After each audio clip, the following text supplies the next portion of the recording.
Hello everybody, it's me John, aka Nosy, and I'm here for another review. Not on a toy, not on a transforming toy, but on a Transformers comic book. Yes, I haven't done a Transformers comic book for quite a while, so I'm a little bit rusty, but at the same time, I hope you enjoy the video.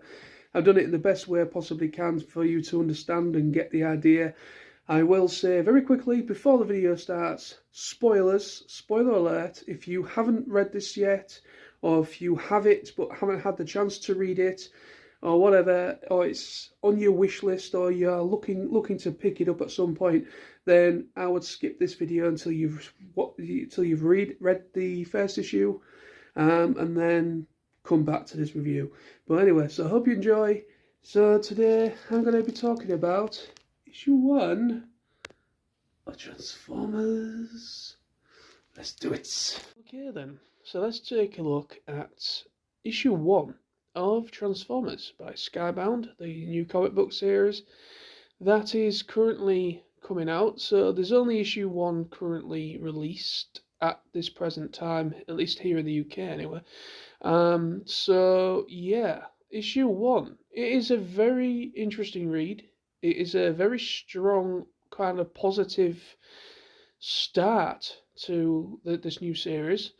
Very reminiscent in parts, but at the same time quite different with how it pans out. I mean, we are welcome to, in the first panel, literally as you first open the book, you're kind of presented to death and a very dire kind of world within this story. It is much more mature. It is a lot darker and a lot more dire sort of environment and atmosphere I feel from it, especially also down to the artwork as well.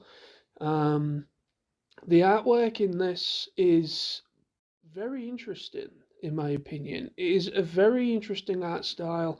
It's very raw, very broad outlining on the characters. It's very striking. It's, like I said, with it being raw, it's quite raw and it's quite visceral and it's quite in your face, and it's also a little bit rough in areas as well. I'm not using the word rough as a way to diss the artists. I'm not doing that. It's just the way that they've gone with this. They've kind of gone with a slightly rough but also very interesting kind of art style. It's an interesting art style. I mean, compared to what we've had for quite a while with the IDW stuff, it is kind of interesting. The IDW stuff, obviously, every artist that has worked on Transformers from the Marvel UK stuff and also the Marvel US stuff and Dreamwave and whatever it may be, that's taken over Transformers at one point with the comics. They've all had very interesting, striking art styles, very different art styles, because every artist is different. Their interpretation of the characters is different, quite obvious. So this interpretation of the characters is kind of going back to a familiar kind of art style with what we come to expect from G1. Obviously, this is again G1 aesthetic. All the characters are in G1, in their G1 aesthetic from the 80s cartoon and everything, and a lot of the Marvel UK stuff, and Marvel American stuff or whatever. So yeah, it's very reminiscent to that in some aspects when it comes to the aesthetic and the character designs. But what is a little different is how darker and how much more dire the relationship between Spike and his father. I mean, obviously, the relationship between Spike and his father is a lot more. How can I put this? It's a lot more grounded, and they get on with one another. Of course, in the G1 continuity in the animated series, Spike is quite young, and obviously in this he is still relatively young as well, but it's a different relationship. It's very much like their relationship is strained. His dad is an alcoholic by the looks of it. He's always in the bar instead of kind of looking after his family. So, and he's working nights. it's a very different kind of introduction to them as a family, and also something has gone on.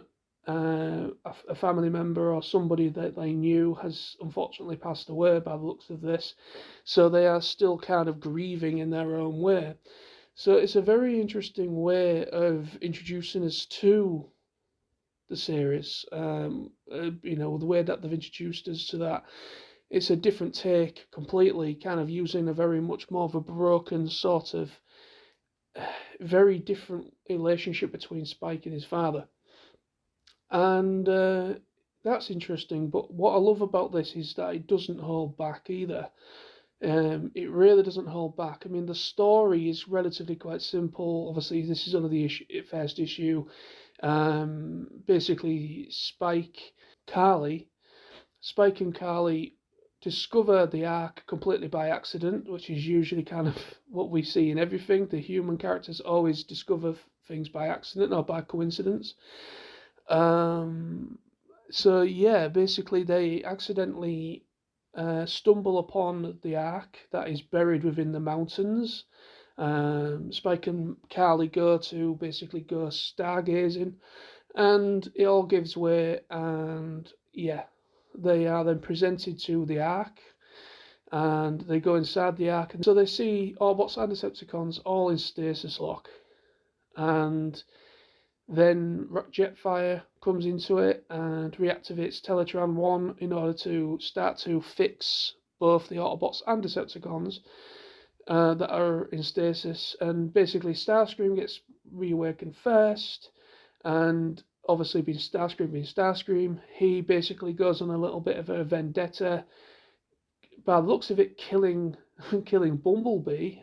He's not even had a chance to even say a word, and he gets slugged in the face for his troubles. And so he's potentially either dead, or he might get maybe reconfigured later on as Goldbug. I don't know, but that's just my thought there. And yeah, so basically that is basically the first issue. They basically end up Optimus and Ratchet get reactivated, and they fight Starscream, Skywarp, and Soundwave, and Jetfire. Obviously, at this point, it's Jetfire's been off world, off Cybertron, and he came to Earth to try and find Optimus and the Decepticons. So he's not aware of the war between the Decepticons and the Autobots. He is still in his mind they were all friends. The Decepticons and Autobots all got on with one another, but obviously tensions have happened in the time as Jetfire has been off world and doing his own thing, and he discovers that there has been a war for millions of years, and that is pretty much issue 1. And then basically the fight finally ensues. They leave the Ark. Optimus and Ratchet leave the Ark and end up going to a quarry. And in this quarry, they basically, by the looks of it, maybe they might use it as a base of operations. And they meet Spike and Carly for the first time. And so that is where it leaves us with issue 1. Right then, so that was issue 1 of this Transformers comic book. Hope you enjoyed the review or my overview of what happened within this. Yeah, it's a very positive, it's an interesting start. It's a very interesting start. It's a positive start. It's an enjoyable issue, very strong issue. The art style is interesting. As I say in the previous part, the art style is very interesting, very visceral and raw and rough in parts, but it's like aesthetic rough. It's kind of like it adds to the characters. It's very kind of gritty and dark and sinister, and it feels like this is going to be kind of a bit like a bloodbath sort of thing. I don't think it's going to be quite IDW, but it's looking like we're probably going to see some character deaths, as we see within what happens to poor Bumblebee. But anyway, so thank you ever so much for watching. I hope you enjoyed the review. To anybody else out there that has managed to read issue 1 of the new Transformers comic book, let me know in the comments below what you thought of it. I am very interested. I've got issues 2 and 3. I think I've got the first 3 issues on order. So they're due out relatively soon, within the next couple of weeks or so, or within the next week or month. So very much looking forward to continue reading it. It's a very, very good positive start, and I'm looking forward to see how it pans out. So thank you for watching, and I'll be back with more reviews and more videos very soon. Take care of yourselves. Bye for now. See you.